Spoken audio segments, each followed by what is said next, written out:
My name's James and I paint minis. This is Spoon 37 Minis.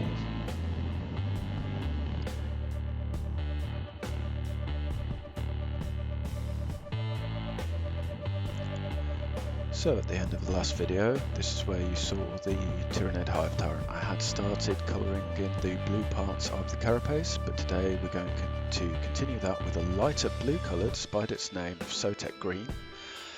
We're going to do thin lines on the edges and thin striated or parallel lines at 90 degrees to the edge.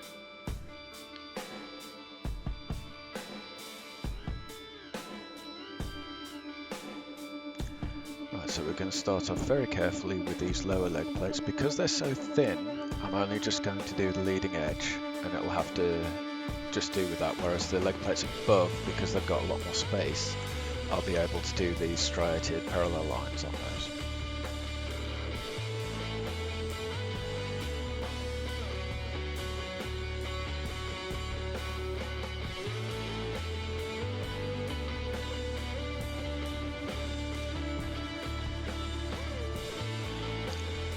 Now, believe it or not, I am actually trying to show this to the camera. It's a little tricky because I have got the brush loaded with paint ready to go and just trying to paint a thin line in a quite difficult to get to area without going massively over the edges that I'm trying to do.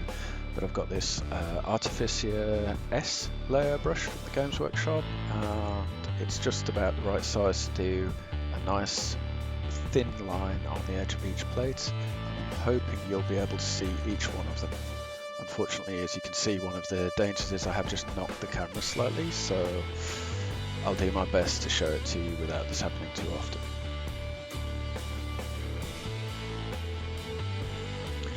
Sometimes it's a lot easier to come in from behind the leg, particularly for that side, but most of this can be done from the front. So just going over the lines gently and trying to show it to the camera.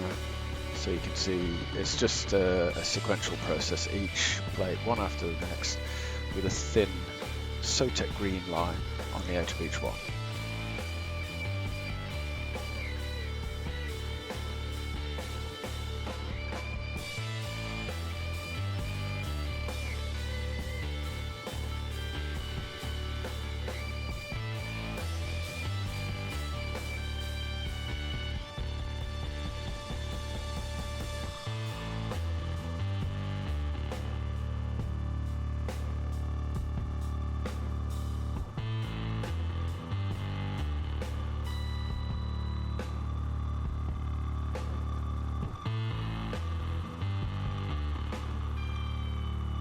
Same again, doing the other side, trying to show it to the camera, but the technique is exactly the same. I'm trying to paint a thin line at the edge. I am trying to have a line slightly going up at the back as well, because that seems to be the shape that the plates actually take. They seem to have a line going up vertically as well as along horizontally as well. But yeah, that should be it. I'm doing all of them on one side here because that's simply what's easiest to get to, and I found towards the end of the last one that was actually slightly easier to do all of the one side.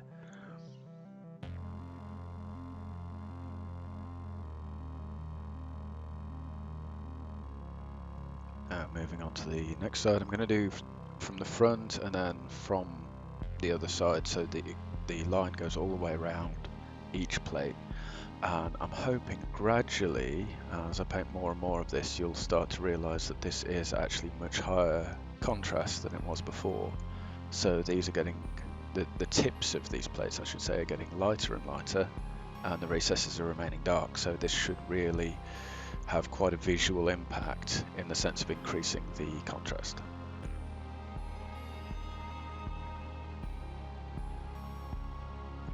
Now, one of the things I don't often talk about, but you can kind of see what I'm doing here, is I am using quite a light touch with this paint. I'm not really pushing the brush very hard into the surface at all. So this is something I try to do, though it's not always easy to show on video.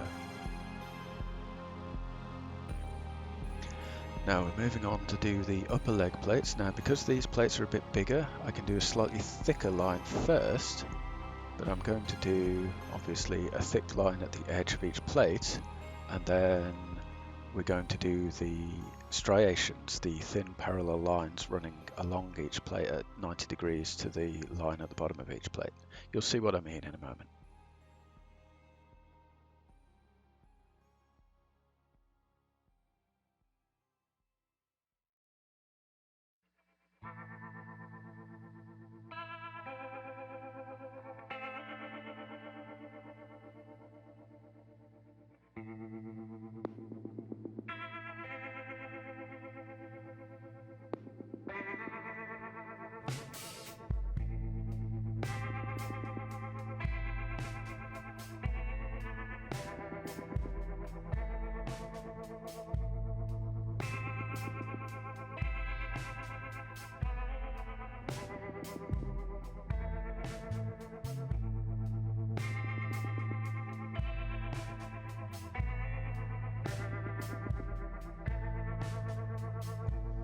Now this little leg plate here is a bit tricky to actually see what I'm doing because it curves so heavily under the model, so if I do tip it up and somewhat out of the way of the camera, I do apologise, but it's actually quite hard to see just because there's a base on the model actually seeing underneath the knee. The other leg, it's actually much closer to the other plates, so it's a lot easier to see what you're doing.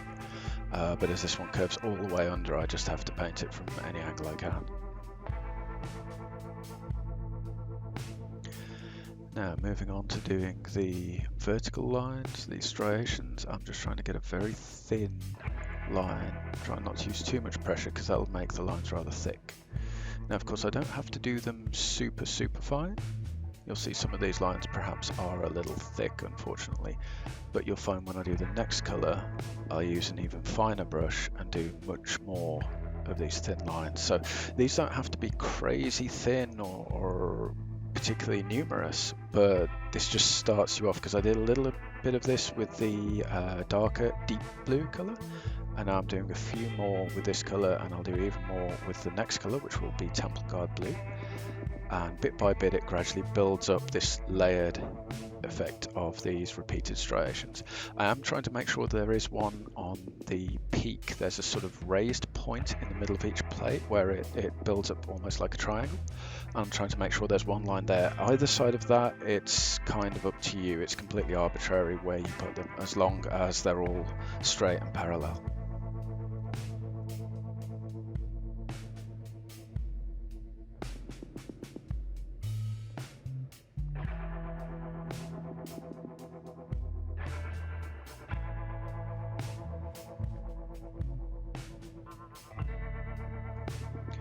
Same again on the other side. Now with this old second edition metal model, the leg plates are actually quite different side to side, so this upper plate is much bigger, and then the one that wraps around the knee is much smaller. So this is same technique, but the shape of the plates is actually different, so the distribution of the edge lines and then the striations will have to differ accordingly.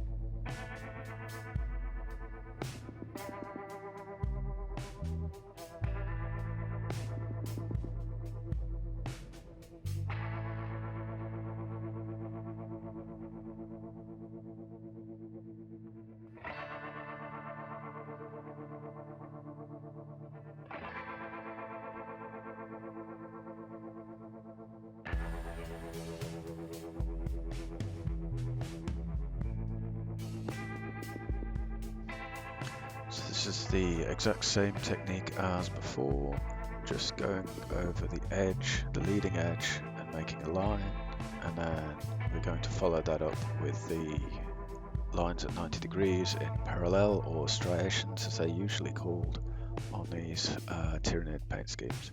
If you're familiar with the High Fleet Behemoth paint scheme, you'll start to realise that this one's starting to come together, because of course it is the classic red flesh, but then it's got the black carapace with the increasingly light blue lines and striations on it. At least it has been for a little while now. It wasn't when this model came out. You kind of painted the Tyranids however you pleased, and the box art varied according to whether they had blue or red or whatever skin. And I remember, actually, if we're going way back in the day, people used to paint primary colour triangles all over the Carapace plates, which were otherwise painted like bone. So this is quite a departure compared to how this might have been painted back in the mid-90s.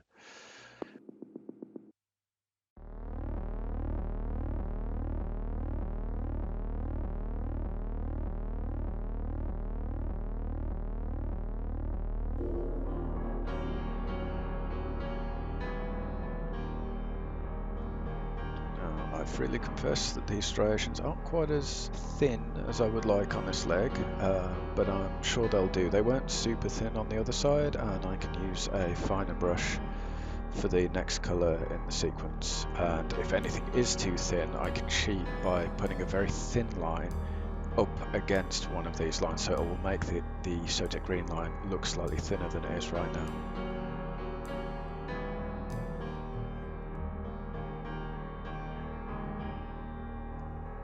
Another little trick, by the way, is I'm noticing occasionally I'm going over the edge when I'm painting the lines on the edge, and of course you want that defined black on the next plate down. If you do go over the edge, you can just paint in some black paint very carefully with a fine tip brush. If you've gone over the edge, it's not too difficult to do at this point because you haven't got any of these other colours going into the black area just yet.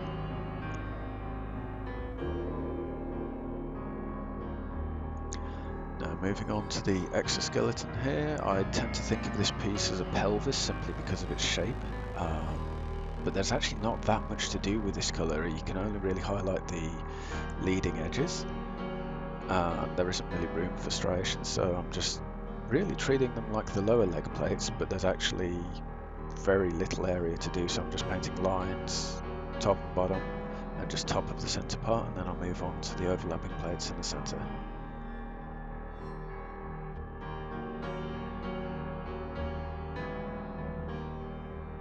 Now, because these plates are so thin, I could have used a finer brush for this, and maybe that would have been a better idea, just thinking about it.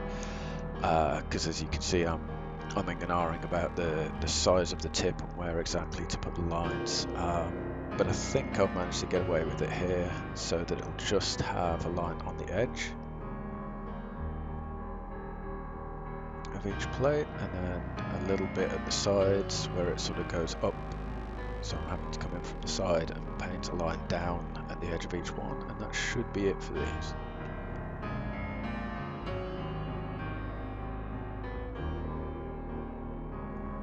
And of course there are a corresponding set of plates at the back. Again, each one will need at the very least just a horizontal line.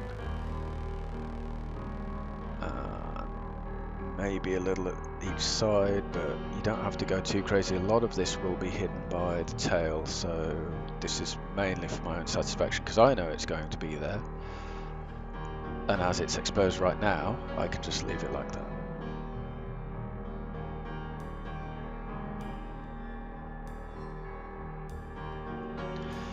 Right, so now we're moving on to the biggest section of Carapace, and of course this will take some time because there's so much area with so many leading edges. Now on the modern model, this Carapace section has multiple overlapping plates. The main plate is actually a single piece here, so that actually saves you a bit of work, but then you've still got all the chimneys and you've still got this spine thing that runs down the centre, so there is a fair bit of work yet to do. I'm trying not to go over the edge here, but you can just paint the leading edge and then a series of parallel lines at 90 degrees, and you're pretty much set for the main carapace, and then you have to move on to the chimneys and do the same, and then the spine in the centre and do the same.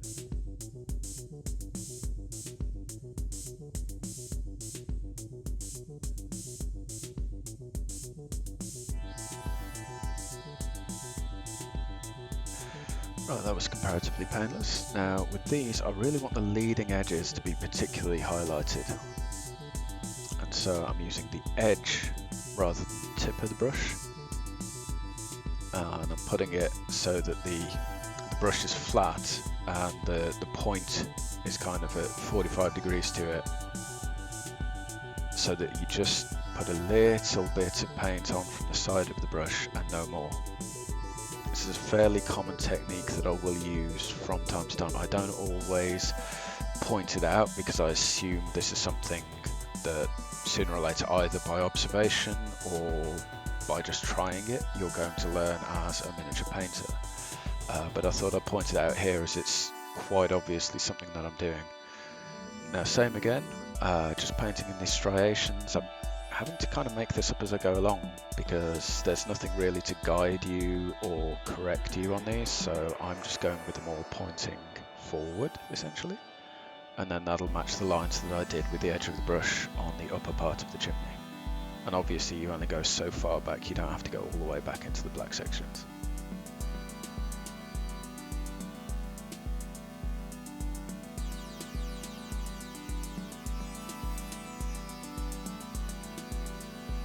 Now you will notice that I am spacing these out fairly widely. This is because I know there's going to be a lighter colour later, and there's therefore going to be even lighter striations going in the same area. And anywhere that I feel is too dark at the front, missing colour or anything like that, I'm doing a little bit of extra Sotek Green in order to make sure that it looks like it's highlighted rather than missing colour for no apparent reason.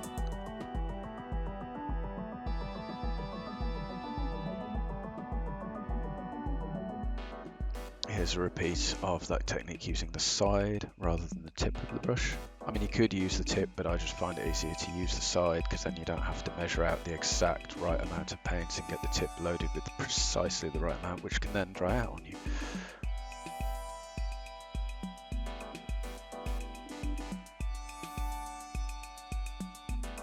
And again, just painting in somewhat arbitrary parallel lines, spaced out nicely so you can still see some of the dark colour and allow room for the lighter colour that will follow.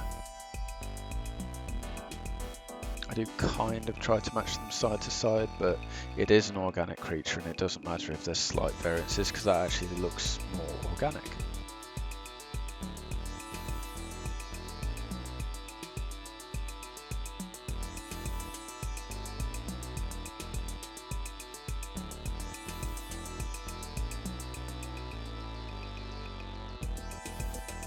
So after a short tea break, I moved on to the next one. Same technique again, but as each chimney gets progressively smaller, I do less and less area. So I'm still doing the leading edges and a little bit of this section that has bits missing, which I'm not sure if I should go that far back. It just seemed like a good opportunity to do so. I probably won't go that far back with the next one.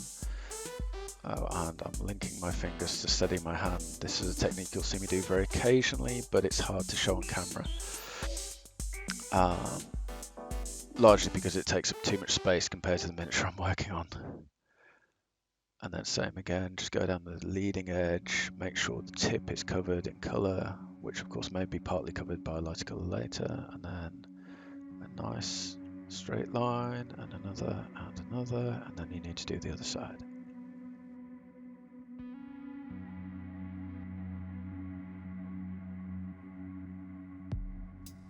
Of course, the central line is easy enough, but the inside may be hard to show to the camera, so I'll do my best, but no promises.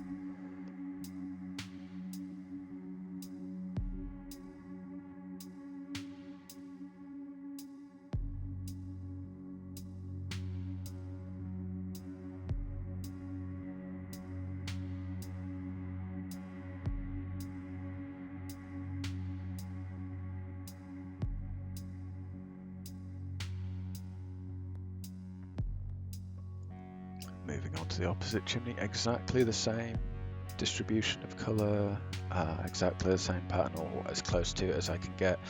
It doesn't matter over much, but you know, I try to get them reasonably symmetrical.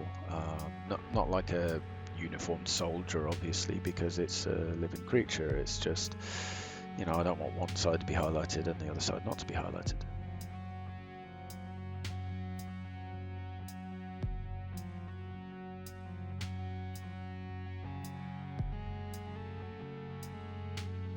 Hopefully I can show the inside again. This one's a little more tricky for me to get to, but I think you can see me doing the striations here and then reinforcing the central line.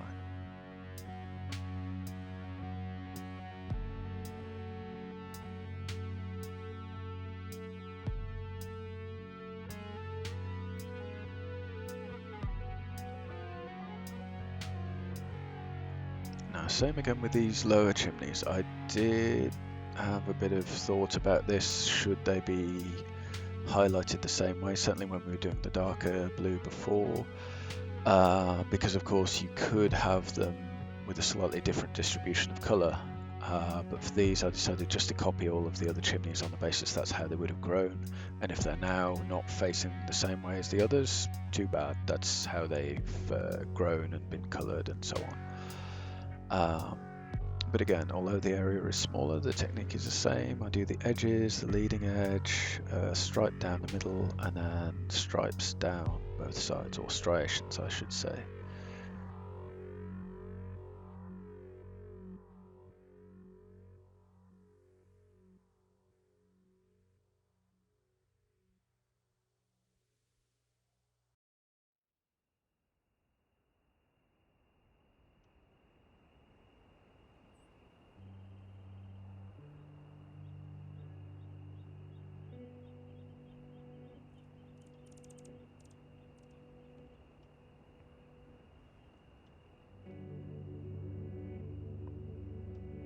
So I'm just returning to the palette, and unfortunately I'm noticing there's a bit of fluff on the end of the brush.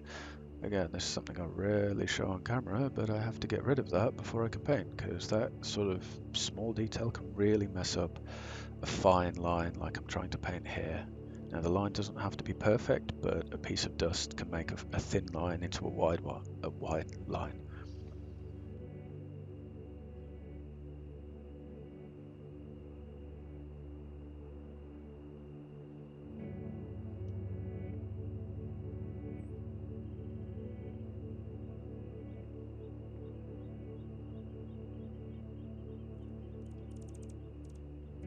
Now, despite the smaller size, I am still trying to do 3 parallel lines per chimney, even on the inside. I'm doing the outside first because it's easy, but I'm still trying to do 3 like the chimneys above have.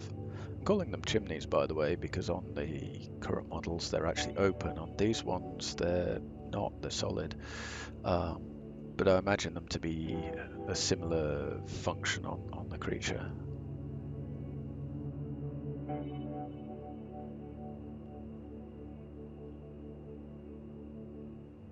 I seem to have finally figured out what angle to paint these from. This does get more difficult as it goes along because each of these chimneys is actually closer to one another than the last pair, and so you don't want to accidentally paint the other chimney, if you see what I mean. So like if you're painting the right side chimney, you don't want to accidentally get paint on the left side chimney in the wrong place. So just trying to get in there, only doing 2 lines it seems, but that's about as good as it gets.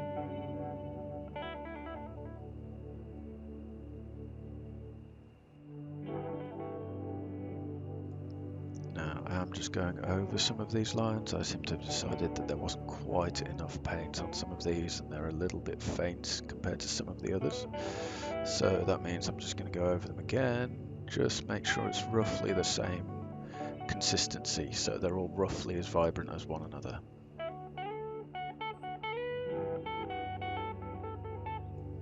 Now I'm clearly switching to a different brush. This is the Games Workshop S-Layer brush. This actually has a finer tip than the Artificio one, despite the advertiser's claims. And I find this is better for getting into these tiny little plates running down the center of the large carapace. So simply to do a line at the edge of each plate is going to be quite tricky. So I'm going to do my best to show you, but this might be slightly fine work for the camera to pick up on. I'll do my best.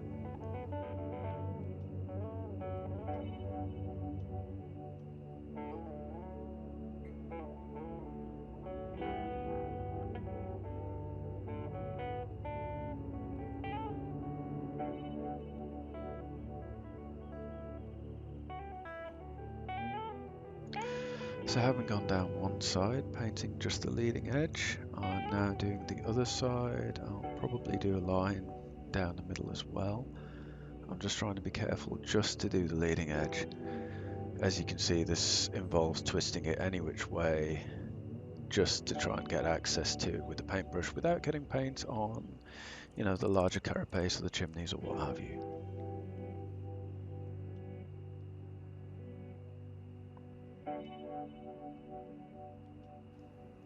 here we are, just painting the peak. Trying to get a little bit of a line going on each one. It can just be going over the peak so that there's colour, so it doesn't just end in the middle.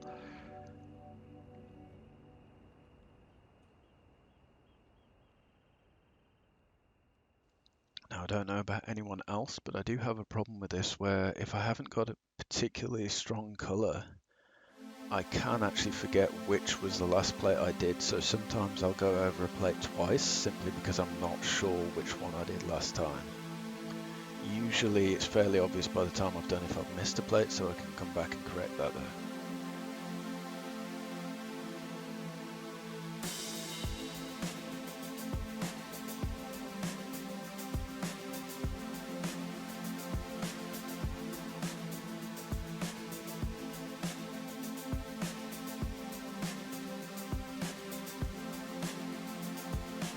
Now, I'm sorry that the chimneys and the lights and so on are kind of shading this section. It's hard to show to the camera and be able to paint it.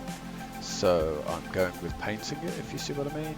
I'm hoping you can see that the process just continues. I mean, I have got this theory about showing you literally every brush stroke on this particular model just to show you that the process does go start to finish, rather than just assuming that you know that if I show you 3 or 4 brush strokes and then show you that stage completed, that you will know automatically how every part of the model went. You know, I want to show this on at least 1 or 2 models that I am showing you the whole process.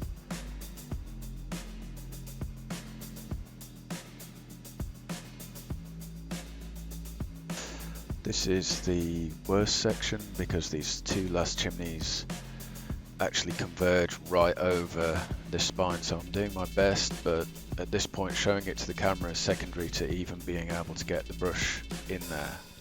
So I'm going to do my best, but you'll have to take it as read that I'm painting the leading edge of each plate.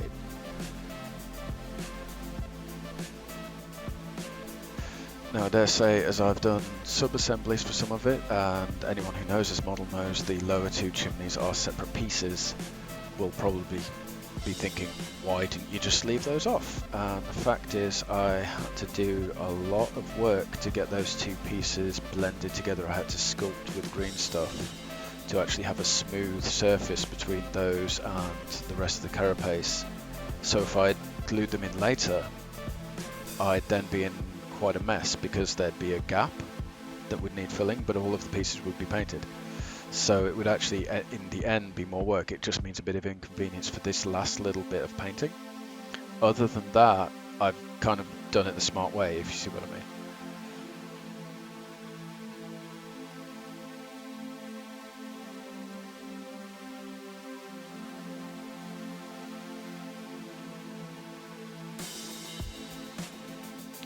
Now it's a bit of a relief to be back to these plates higher up. Now of course I am doing the edge and trying to go over the middle slightly to save a bit of time. But it's the same process. I'm hoping you'll see a bit more with the camera, but the area between those last 2 chimneys is just so tricky to get to. I'll be doing very well indeed if you can see even a single brush stroke in there, unfortunately.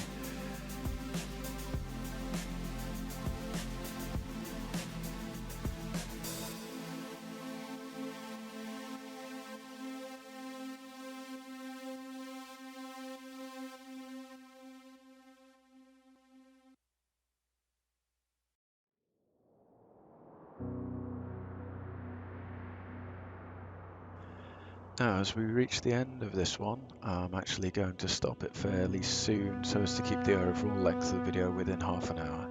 I've obviously got all of the other pieces to do, the head, the tail, the arms and so on, but that will have to be in a follow-up video which will hopefully be uploaded around the same time.